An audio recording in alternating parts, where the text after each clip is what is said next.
କଥା ଶୁଣିଲେ। ସେମାନଙ୍କୁ ତାଙ୍କ କଥା ଏତେ ମଜା ଲାଗିଲା ଯେ ରାଜା ଓ ସେନାପତି ନ ହସି ରହିପାରିଲେନି। ସେମାନେ ସେଠି ହସି ପକେଇଲେ। ହଠାତ୍ ସେନାପତିଙ୍କର ସେ ଯାଦୁଗର କଥା ମନେ ପଡିଲା।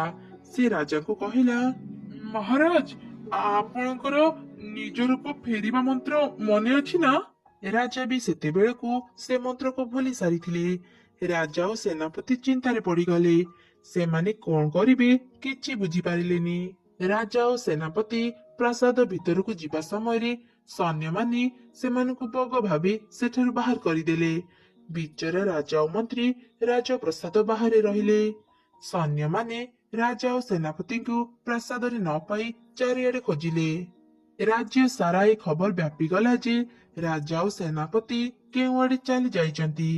ଗୋଟେ ଦିନ ରାଜା ଓ ସେନାପତି ସୈନ୍ୟମାନଙ୍କ ପାଖରୁ ଶୁଣିବାକୁ ପାଇଲେ, ଆସନ୍ତାକାଲି ରାଜାଙ୍କର ଶତ୍ରୁ ରାଜ୍ୟର ରାଜା ଏ ରାଜ୍ୟ ଉପରେ ଆକ୍ରମଣ କରିବେ। ଏସବୁ ଘଟଣା ଶୁଣି ରାଜା ଓ ସେନାପତି ବହୁତ ମନ ଦୁଃଖ କଲେ। ରାଜ୍ୟକୁ ଏ ବିପଦରୁ ସେମାନେ କେମିତି ବଞ୍ଚେଇବେ ଏ ବିଷୟରେ କଥା ହେଲେ। ସେମାନଙ୍କର ସବୁ କଥା ପାଖ ଗଛରେ ରହି ଗୋଟେ କାଉ ଶୁଣୁଥିଲା। ସେ ରାଜା ଓ ସେନାପତିଙ୍କ ପାଖକୁ ଯାଇ କହିଲା, ମୁଁ ଆପଣଙ୍କ ସମସ୍ୟା ଜାଣିଛି। ନିଜ ରୂପକୁ ଫେରି ପାଇବାରେ ମୁଁ ଆପଣଙ୍କୁ ସାହାଯ୍ୟ କରିପାରିବି। ଏମିତି ଶୁଣି ରାଜା ଓ ସେନାପତି ବହୁତ ଖୁସି ହେଇଗଲେ। ସେମାନେ କାଉ ପାଖରେ ନେହୁରା ହେଇ କହିଲେ, ସତରେ ତୁମେ ଏହା କରିପାରିବ? ତେବେ ଆଉ ଡେରି କରନି, ଆମକୁ ଆମ ପୂର୍ବ ରୂପ ଫେରି ପାଇବାରେ ସାହାଯ୍ୟ କର। କିନ୍ତୁ ମହାରାଜ, ମୋର ଗୋଟେ ସର୍ତ୍ତ ଅଛି। ଯଦି ଆପଣ ରାଜି ହେବେ ତେବେ ଯାଇ କହିବି। ଶୀଘ୍ର କୁହ, ଆମେ ତୁମର ସବୁ ସର୍ତ୍ତରେ ରାଜି। ମତେ ଆଗେ କଥା ଦିଅ ଯେ ନିଜ ରୂପକୁ ଫେରି ପାଇବା ପରେ ତୁମ ଦୁଇ ଜଣଙ୍କ ମଧ୍ୟରୁ ଯିଏ କେହି ବି ମତେ ବିବାହ କରିବ, ତା ବି ସମସ୍ତଙ୍କ ସାମ୍ନାରେ ପୁରା ବିଧିବିଧାନ ସହ। ଏମିତି ଶୁଣି ସେନାପତି ରାଜାଙ୍କୁ କହିଲେ, ମହାରାଜ, ଏବେ ଆମେ କଣ କରିବା? ମୁଁ ପୂର୍ବରୁ ବିବାହିତ, ପୁଣି ମୋର ପିଲାଛୁଆ ଅଛନ୍ତି। ମୁଁ ଏ କାଉକୁ ବାହା ହେଇ ପାରିବିନି। ଆପଣ ହିଁ କିଛି ନିଷ୍ପତ୍ତି ନିଅନ୍ତୁ। ନିଜ ରାଜ୍ୟକୁ ବିପଦରୁ ବାହାର କରିବା ପାଇଁ ରାଜା କାଉର ସର୍ତ୍ତରେ ରାଜି ହେଇଗଲେ। ଆଉ ତାପରେ କାଉ ରାଜା ଆଉ ସେନାପତିଙ୍କୁ ତାଙ୍କ ଶତ୍ରୁ ରାଜ୍ୟର ରାଜାଙ୍କ ପାଖକୁ ନେଇଗଲା। ସେତେବେଳେ ସେମାନେ ଦେଖିଲେ ସେଇ ଯାଦୁଗର ରାଜାଙ୍କ ଶତ୍ରୁ ରାଜାଙ୍କ ପାଖକୁ ଯାଉଛି। ସେମାନଙ୍କର କଥା ଶୁଣିବା ପାଇଁ କାଉ ଗୋଟେ ମୂଷାକୁ ରାଜମହଲ ଭିତରକୁ ପଠେଇଲା। ଭିତରେ ଶତ୍ରୁ ରାଜା ଆଉ ଯାଦୁଗର ହସୁଥିଲେ। ସାବାସ୍, ମୁଁ ତତେ ଯୋଉ କାମରେ ମୋ ଶତ୍ରୁ ରାଜାଙ୍କ ପାଖକୁ ପଠେଇଥିଲି ତୁ ସେ କାମ ଭଲରେ କରିଛୁ। ହେଲେ ତୁ ସେମାନଙ୍କୁ ଏମିତି କଣ କହିଲୁ ଯେ ରାଜା ରାଜ୍ୟ ଛାଡି ଚାଲିଗଲା? ଯାଦୁଗର ଶତ୍ରୁ ରାଜାଙ୍କୁ ସବୁ ଘଟଣା ଜଣେଇଲା।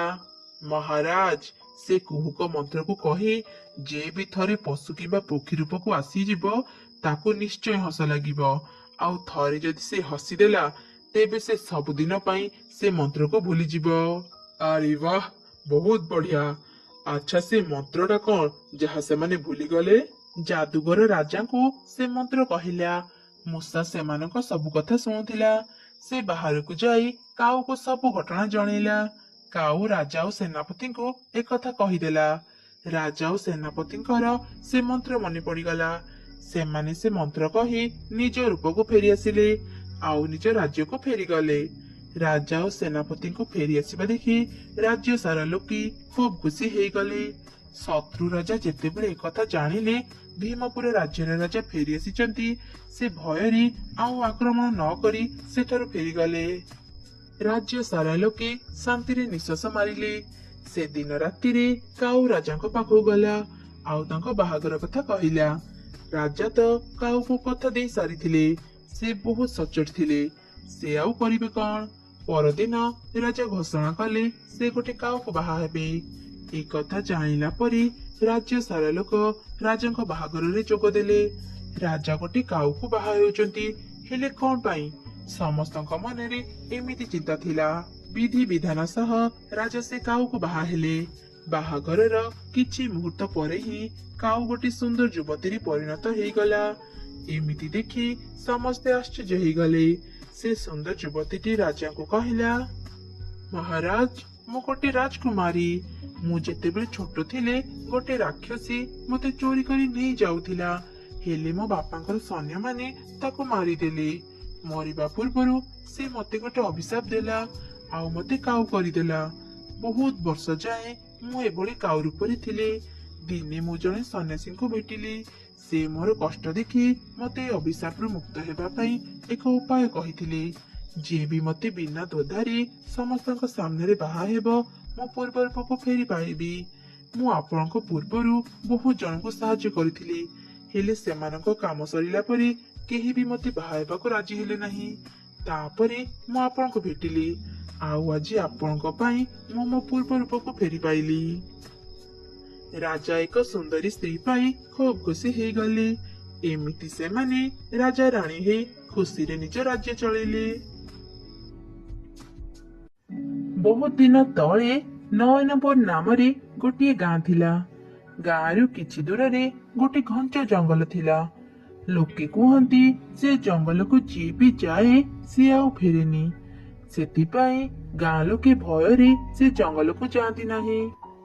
ଦିନେ ସ୍ୱପ୍ନା ଆଉ ଲୀନା ନାମରେ ଦୁଇ ଜଣ ସାଙ୍ଗ ସହରରେ ନିଜ ପାଠପଢା ସାରି ତାଙ୍କ ଗାଁକୁ ଫେରୁଥିଲେ।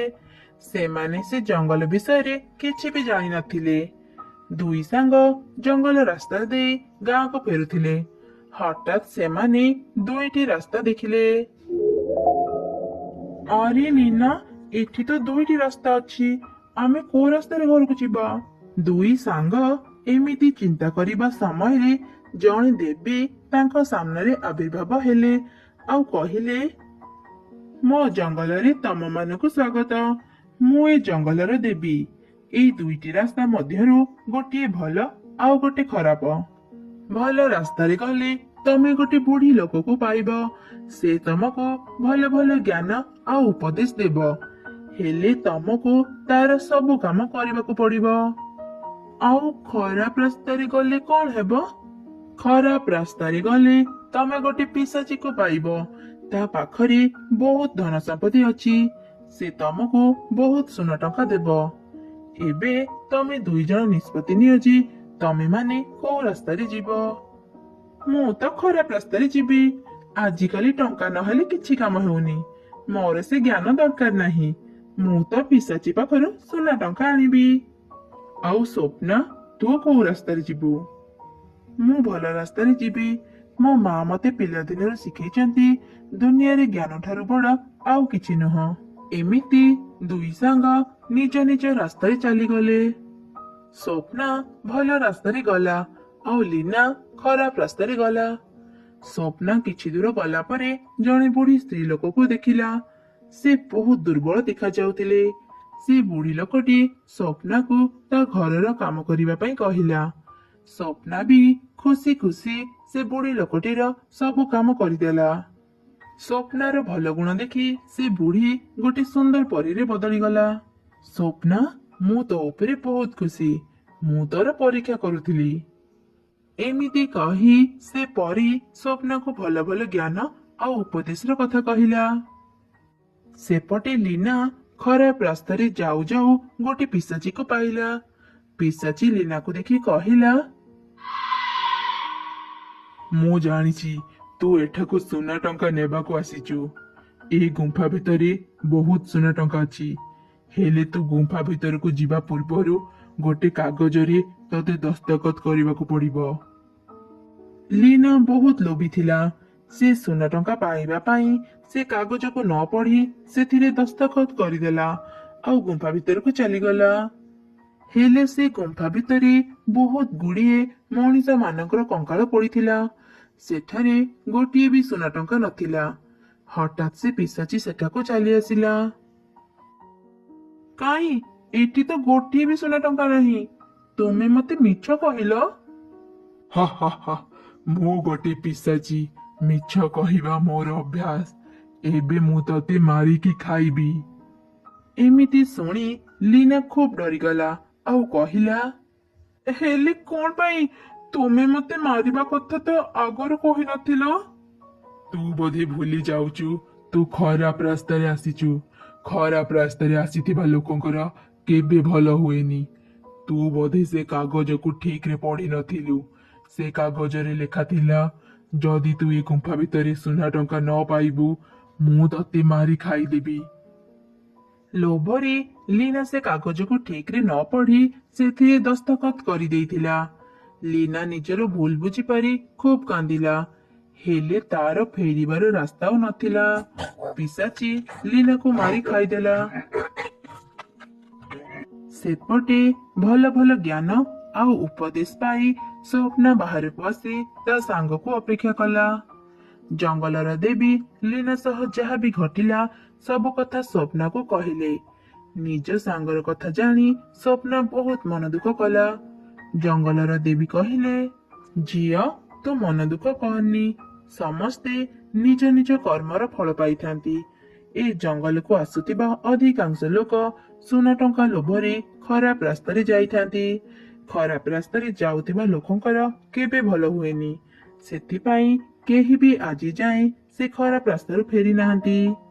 ସ୍ୱପ୍ନା ମଧ୍ୟ ଦେବୀଙ୍କ କଥା ବୁଝିପାରିଲା। ସେ ଦେବୀଙ୍କୁ ପ୍ରଣାମ କରି ନିଜ ଘରକୁ ଫେରିଗଲା। ଏମିତି ଦୁଇ ସାଙ୍ଗଙ୍କୁ ସେମାନେ ବାଛିଥିବା ରାସ୍ତାର ଫଳ ମିଳିଗଲା।